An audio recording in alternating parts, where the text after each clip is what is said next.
In June, Israel fought the 12-day war, as it's been called, with Iran to deal with the nuclear facilities. The United States entered in at the end to bomb the areas where Israeli jets could not reach. The question is, this seemed to be, according to some, an utterly unprovoked, unbiblical war. According to the Bible, self-defense is permitted. In Exodus 22:3, when it talks about a thief breaking into one's home, a person is permitted to defend themselves and their family. In the New Testament, the Lord, when he sent his disciples out, he told them, take a sword. You don't take a sword just for show. That was taken for self-defense. But when it comes to governments, Romans 13:4 says that governments have been given the power of the sword to protect the innocent and punish the wicked. And so there's a legitimate biblical reason for self-defense in going to war. So the question is, what happened? Was this a just war? And of course, Christians for more than a millennium now have been engaged with the discussions about what makes something a just war. It has to have a just cause, and there has been a cause. Iran has been building, though they deny it, clearly they've been building trying to develop a nuclear bomb. They're developing missile technology, and have even called Israel a one-bomb country. Even the idea of Israel having the bomb holding them back, if Israel had a nuclear weapon, that still wouldn't stop them because they believe in martyrdom. So there's a great deal of threat against Israel as they were getting closer and closer to nuclear weapons. Just war has to have a legitimate authority. You can't have militia groups or something like that starting a war like Hezbollah or Hamas. What you need is a governmental authority. It's the government that's been given the power of the sword. Obviously, Israel was a government that began that. It must be last resort. Israel has been trying its best to get, and the United States has been trying very hard to get Iran to abandon its nuclear program.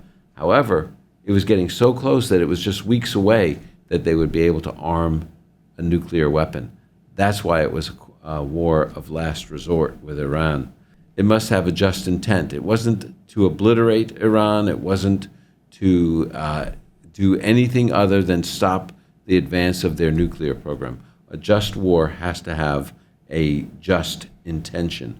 A war also, if it's going to be just, must be fought according to the rules of war. It must be fought justly. One of the things that Israel did in this war is they targeted those who were carrying out the nuclear science under the government.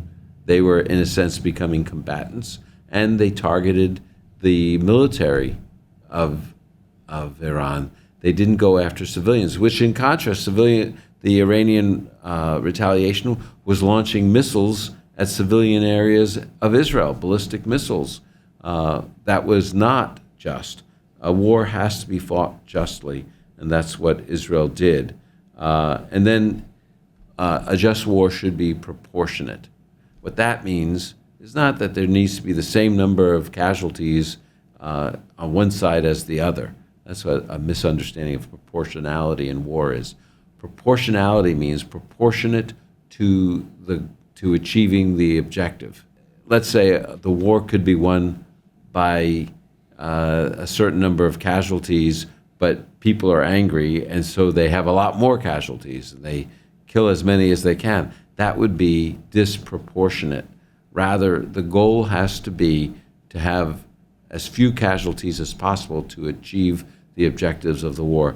That is indeed what Israel did in this war. They didn't look to have civilian casualties or massive casualties. They just looked to stop this Iranian nuclear threat.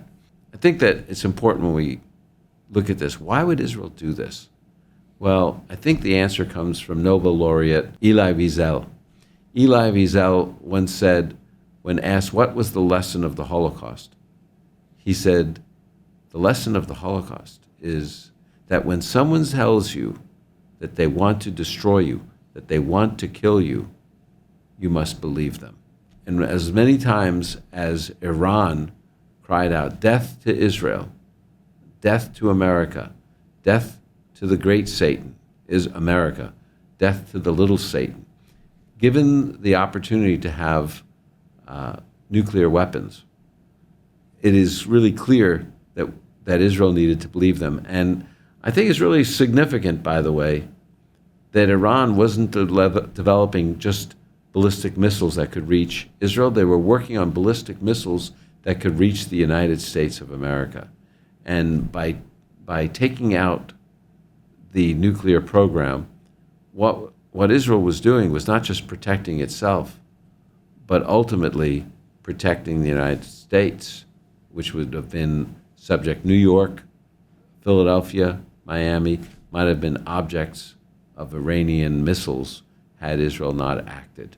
So when someone says they want to kill you, that's the lesson. Believe them.